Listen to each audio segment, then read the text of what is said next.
Nada que nós vemos é de fato a realidade. Essa é a premissa da alucinação cognitiva, que é algo que tu comentou comigo, com os nossos colegas da Docon, e que gerou muitas dúvidas, muitas questões, e eu queria que tu explicasse um pouquinho pra gente o que é alucinação cognitiva. Tá, tá. Da primeira coisa que a gente tem que ter assim, é como é que funciona a nossa visão. E na verdade não é só a visão, tá? A visão, todos os sentidos, né? O cheiro, a audição, tudo. Cara, a primeira coisa que eu preciso. Vamos estabelecer aqui algumas premissas, tá? Primeira premissa: você sabe que o cérebro é a parte do corpo que mais consome energia. Se ele estiver operando a full o tempo inteiro, não tem energia o suficiente para ele continuar funcionando. Você entende isso? Uhum, ok. Beleza. Então o que acaba acontecendo, tá? Os nossos olhos, as pessoas geralmente pensam, poxa, eu estou vendo aquilo que os meus olhos estão mostrando para mim.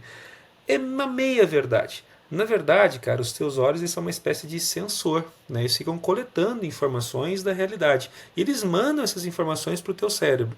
No teu cérebro, acontece que tem uma espécie de um pintor, o teu próprio cérebro, que fica pintando um quadro, que a princípio ele está utilizando as informações que vêm dos sensores para poder montar esse quadro. E é a partir desse quadro que todos os nossos pensamentos acontecem. Então, assim, a gente não está vendo o que está entrando pelos olhos. A gente está vendo o que os nossos olhos capturam, nos ajudam a formar esse quadro mental. Percebe até aqui? Ok, sim. Tá? E esse ponto é um ponto super interessante. Por quê? Porque, de novo, lembra, o nosso cérebro quer economizar energia. Então, a princípio, sabe aquelas câmeras que você tem nas casas que ficam coletando, câmeras de vigilância, que Uhum. ficam filmando o ambiente? Você sabe que aquelas câmeras elas não filmam o tempo todo, elas filmam só quando elas detectam uma mudança. Né? Tipo, a princípio, se ficar horas em cima de uma sala parada, elas não estão capturando e gravando nada novo, porque senão comeria um monte de espaço de nada, né? Tipo, um lugar sem nenhum movimento acontecendo. Então, elas detectam mudança. A mesma coisa acontece com o cérebro, tá? Ele detecta certas mudanças. E quando essas mudanças relevantes acontecem, ele atualiza esse quadro que a gente tem na cabeça. Ponto importante, tá? Todas as mudanças são detectadas? Não. Só aquelas que o cérebro considera relevantes. E esse é o grande ponto, tá? Então, de certa forma, você está sempre alucinando. Tem um vídeo famoso, tempos atrás, se você procurar no YouTube, você vai achar, de um time de basquete, uma imagem de um pessoal jogando basquete. E aí mostra-se esse filme para as pessoas assistem o filme e, cara, se pergunta, você não percebeu nada de estranho no jogo? Não, ninguém percebe. Cara, ficou o tempo inteiro um cara vestido de gorila andando de um lado para o outro no meio da quadra e ninguém vê aquele gorila. Por quê? Porque naquela composição o teu cérebro está trabalhando para capturar outras modificações e o gorila passa desapercebido. Você literalmente não vê, embora o gorila estivesse ali o tempo todo. Tá, mas daí, aí me confunde. Porque a gente precisa de um estímulo maior, uma mudança no quadro, para Isso. que essa pintura seja modificada. Mas um gorila correndo numa quadra não é algo. Não é um estímulo suficiente para que isso seja atualizado? Ou é porque eu estou prestando Depende atenção no jogo? Depende da pessoa, né? Depende muito do que você está preparado para eventualmente prestar atenção e perceber em termos de mudança. Quando você está olhando um jogo de basquete, você está muito concentrado nas pessoas jogando basquete e não no entorno. Só que às vezes isso leva a algumas condições simplesmente quase inacreditável. Você deve ter visto aqueles outros vídeos que mostram, por exemplo, um áudio que fica sendo repetido diversas vezes e toda vez vai trocando a frase que está Uhum. sendo tida do áudio e você fala, cara, impossível, falou o que está escrito. Aí troca a frase e não, cara, é sempre o mesmo áudio. É sempre o mesmo áudio. Por quê? Porque o teu cérebro ele utiliza uma série de critérios para perceber o que ele quer perceber. Entende? E aí ele acaba de fato ajustando aquilo. Na tua cabeça tu tá ouvindo frases diferentes o tempo todo e é o mesmo áudio. Por quê? Porque de novo, você está alucinando. Você está pegando o teu ouvido, né, que tá te influenciando, mais um estímulo que está puxando para outra referência da tua memória e isso está compondo o que você acha que está ouvindo.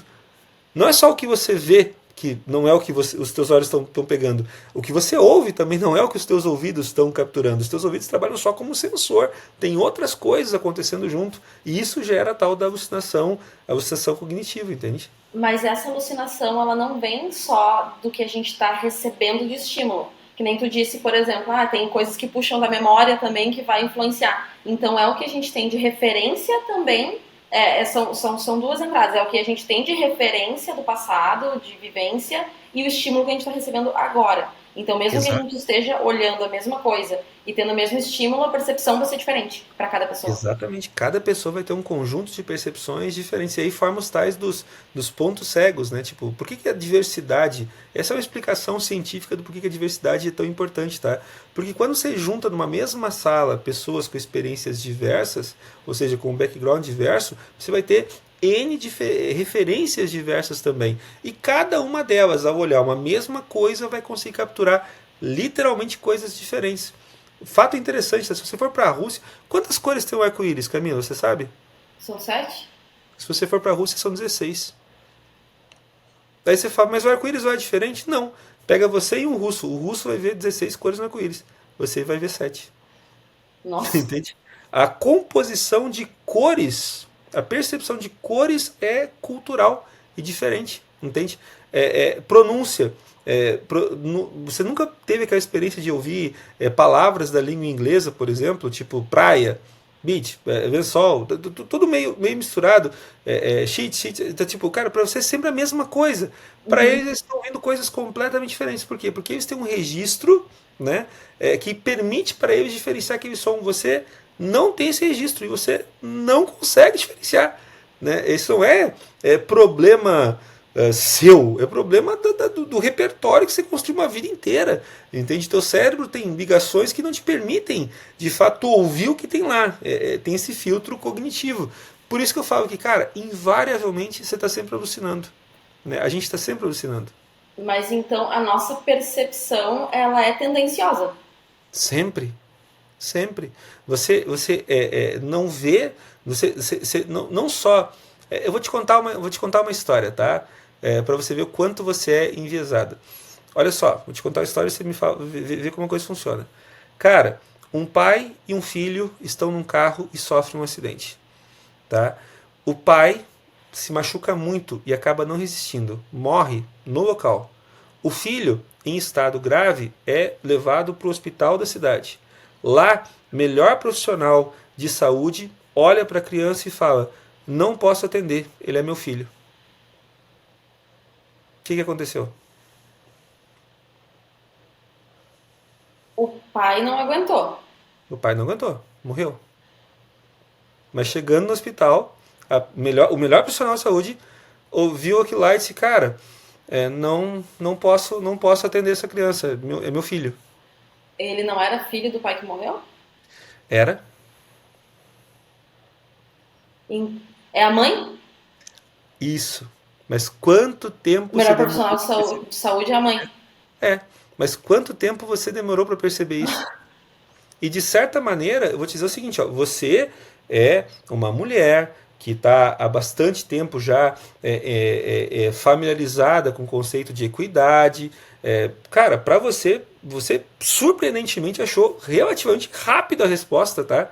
Mas olha, 99,9% das pessoas ficam em parafuso. Daí conectam com Deus, com mais um monte de coisa. Né? Mas assim, no final, pouca gente assim, poxa, a melhor profissional pode ser a mãe, por que não? Né? E esse ponto é um ponto interessante, sabe? Porque então você não é só aquilo que você recebe como estímulo. Agora, aqui eu estou contando uma história, narrativa, exigiu reflexão. O ponto todo para as micro-reações do dia a dia acontece a mesma coisa, para aquilo que você vê, para aquilo que você ouve, para o gosto que você consegue sentir, para o cheiro que você consegue perceber, tudo Mas é aí construído no já repertório. é tendencioso. A conclusão que eu cheguei, ela já é tendenciosa, se tu for pensar por estímulo. Eu não tenho figura paterna. Eu só tenho mãe. Ótimo. E isso, para Entende? você, Então já é tendencioso. para você talvez tenha sido mais fácil perceber. Isso. Né? E aí qual é o grande ponto? Eu acho que o grande ponto é que você primeiro tem que admitir que nem tudo que você está vendo, ouvindo, percebendo é de fato o que reflete a realidade objetiva, tá? Então você nunca está lidando com a realidade objetiva. A segunda coisa você é tremendamente influenciado pelo teu repertório, né? O repertório, todas as tuas vivências, enfim, né? Para você ter uma capacidade mais diversa, você tem que se submeter a experiências mais diversas. E finalmente, cara, aí mostra o porquê que o exercício da empatia é diferente, não é diferente, é fundamental. Por quê? Porque efetivamente pessoas diferentes percebem o mundo de maneira diferente. Isso não é uma suposição, é uma certeza científica. Né? E olhando para o outro lado também, tá, Camila? Isso também colabora com a gente para a gente poder entender aspectos importantes de comunicação. Por exemplo, cara, se por acaso você. Por que muitas pessoas, por exemplo, têm aquela sensação de descanso quando vão para um lugar escuro e com pouco barulho? Porque efetivamente num lugar escuro e com pouco barulho, você tem menos coisas indo para o teu cérebro, obrigando a fazer uma atualização do quadro mental. Ou seja, ele pode efetivamente repousar mais. Entende? Então você quer se colocar no estado de repouso. Vai para um lugar silencioso, vai num lugar com pouca luz e você vai de fato descansar, porque o teu cérebro não vai conseguir descansar. Por outro lado, se você está comunicando alguma coisa para alguém, cara, eu tenho que me preocupar para que na minha fala, no meu storytelling, por exemplo, eu coloque elementos que forcem a pessoa a atualizar esse quadro mental, porque senão o cérebro desliga e você perde a pessoa. Isso é muito doido. Nem falou do cérebro desligado. Iniciou essa conversa falando sobre o gasto de energia, né, do cérebro, enfim. Com o excesso de estímulos que a gente tem hoje, a gente é bombardeado de informação por todo lado, a gente gasta muito mais energia hoje, não? Sim, na verdade, aliás, se você for pegar em termos de termos químicos, né, nós falamos que a gente está numa era de um vício em dopamina. Né? Uhum. Dopamina é aquele hormônio assim, que você tem que você recebe como estímulo, né, porque você tem uma conquista, por exemplo. Todos os aplicativos, toda experiência, ela tá ali preparada para te gerar um despejo de dopamina. Dopamina te gera satisfação. Só que excesso de dopamina te leva à exaustão. Tu tá com o cérebro. Todos nós estamos num período de cabeça ativa demais. Né? E a gente precisa fazer uma espécie de detox de dopamina. Por isso que o pessoal fala, vou passar um tempo aí sem redes sociais, vou passar um tempo sem assistir TV, vou tentar desligar disso, desligar daquilo. Por quê? Porque a gente precisa de fato, a gente está num tempo de superestimulação. A gente precisa eventualmente reduzir esses estímulos para poder ter algum descanso. É porque um tempo atrás, quando a gente não tinha, né, tanta rede social, não tinha internet, já tinha internet, mas, né, não tinha todo esse acesso, a dopamina ela vinha, por exemplo, por um videogame. Me lembro quando tu falou dessa questão do estímulo, uma vitória, uma conquista, me lembrou muito do videogame. Então era aquele Sim, momento de descarrego, assim, de energia. Eu lembro de chegar, por exemplo, da escola e jogar videogame, eu tava pronto para dormir depois, porque me sim, cansou. cansado. Então Cansado. acho que é muito isso. E esse ponto é interessante, né? Porque se você for pegar, voltando para a coisa do repertório também, diz que quando, por exemplo, o pessoal chegou, os colonizadores chegaram na América, né? Os índios não conseguiam perceber as caravelas. Né? Eles olhavam para o mar e as caravelas estavam lá, mas eles não conseguiam registrar na memória as caravelas. Por quê? Porque eles não tinham repertório, eles não tinham referência cognitiva para representar as caravelas. Então, no quadro mental deles, não estava lá as caravelas, entende? Ele não estava vendo mesmo. Outra coisa interessante sobre funcionamento, dinâmica e atualização, tá? E aí a gente vê sobre questão cultural e evolução mesmo. Todo mundo fala daquele famoso caso do homem, né, que vai procurar alguma coisa na geladeira e não acha. Né? Aí chama a esposa vai e diz, ó, tá aqui, ó, abre e mostra pra ele assim, caramba, bicho, onde é que tava isso? Não pode, você colocou esse negócio aqui, porque não tava lá. Tava, né? Só que o cara não viu. Por quê? Porque o cérebro dele, na hora de capturar os estímulos que entram pelos olhos, ele não funciona do mesmo jeito que o cérebro da mulher, naquele contexto. A mulher vê mais, ela está preparada para ver mais. O homem não vê. Sim, Não vê isso. doido. E ele literal, e assim, não é má vontade, não é falta de interesse, não é desleixo. Ele não consegue ver. Né? E esse é o ponto. E depois, quando vem alguém mostra para ele, cara, impossível, isso não estava aqui. Tava. Né? Só que o cérebro dele, o quadro mental que se formou, não registrou aquilo. Então, ele não está mentindo para você quando ele diz assim, cara, isso não estava aqui. Na percepção dele, não estava mesmo. E isso, eu acho que por isso que gerou tanta dúvida, né? A gente conversando em equipe, porque é muito difícil tu imaginar que tu nunca acessa de fato a realidade. A gente Não. não sabe o que, que tem de fato do lado de fora. Então isso, a gente começa a viajar muito nisso, porque essa é a realidade, né? A gente não acessa É. a E, isso, realidade como um e a todo. gente tem, e a gente tem uma viagem sobre isso, né? Ah, fala que, por exemplo, o cachorro, por exemplo, não vê cores, né? Não é que ele não veja cores, os olhos dele não conseguem capturar o espectro de cores que existe no mundo, o mesmo espectro de cores que nós conseguimos capturar. Mas tampouco nós conseguimos capturar todo o espectro de cores. Como eu disse para ti, se você for pegar, até por questões culturais, pegar na Rússia, o povo vê 16 cores no arco-íris, não vê 7, entende? E a gente aqui só vê 7. Então, nós também não percebemos tudo o tempo todo. Mas a parte bonita disso, Camilo, eu acho que esse é o ponto importante, sabe? Eu acho que a parte bonita disso é é um convite a aceitar o diverso, porque no diverso mais coisas são percebidas. A inteligência coletiva é sempre superior porque ela consegue perceber mais coisas. Começa por isso, tá? Além disso, poxa, é importante para que você também passe a aceitar que, cara, você não está vendo tudo, né? Além do diverso demais, definitivamente você não está vendo tudo.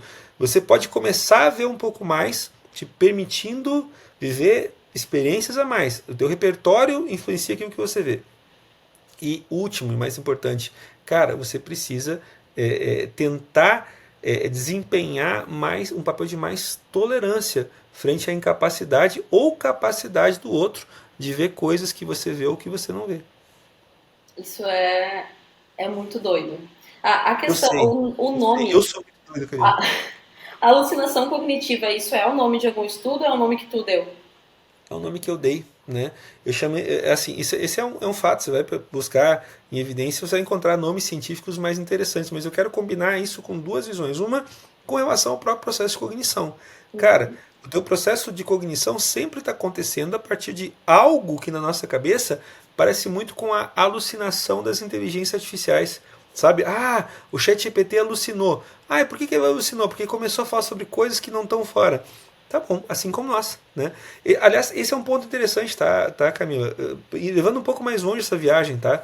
Cara, quando você tem a sensação de que você viveu um sonho, ou que você teve um sonho e aquele sonho foi muito verdade, cara, na prática, o quadro que você está vendo é o mesmo quadro que é visto quando você está acordado, só que os estímulos para poder formar esse quadro são diferentes.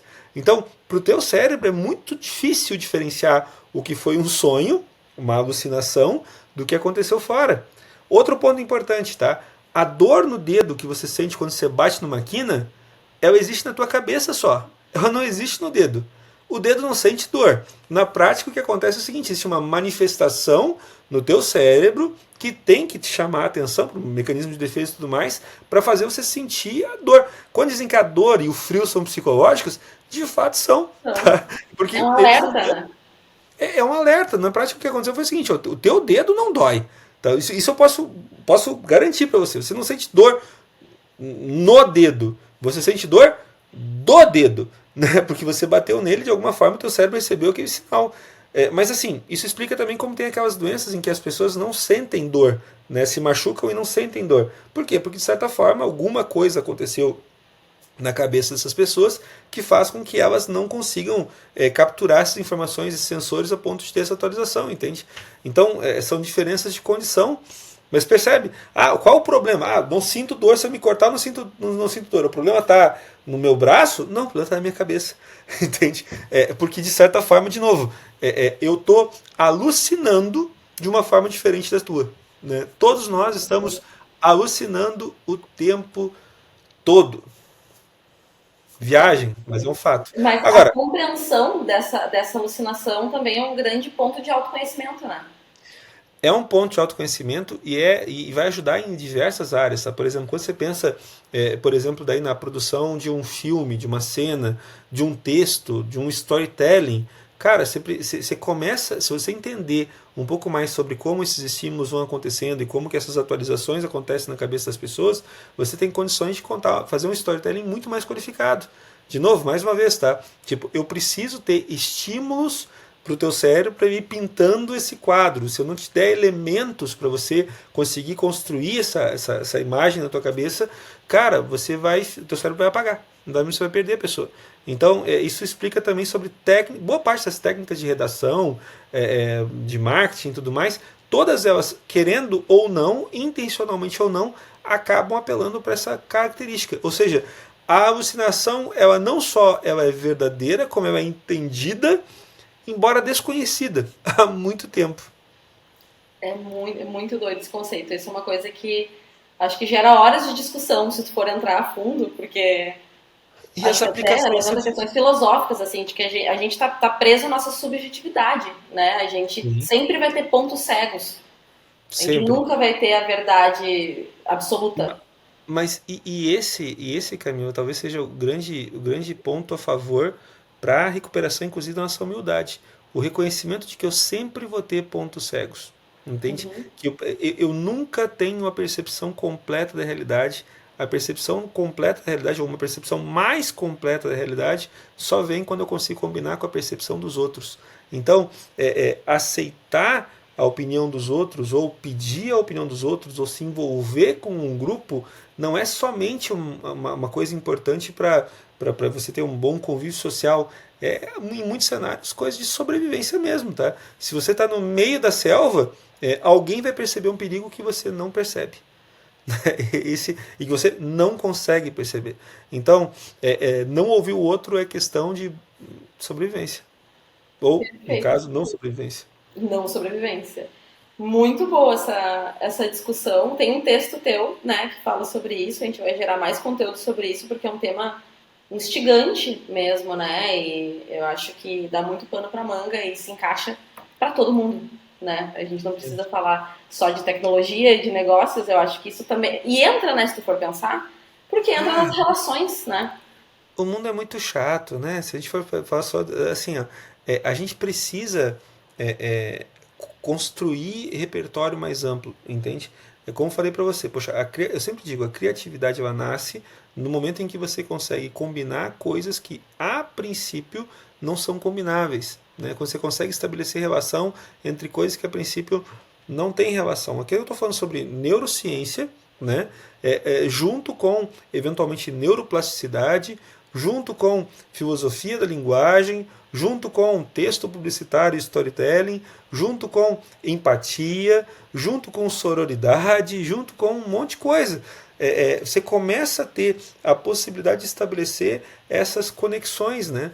E essas conexões, às vezes até um pouco exóticas, elas abrem espaço para que você consiga de fato ser criativo, né?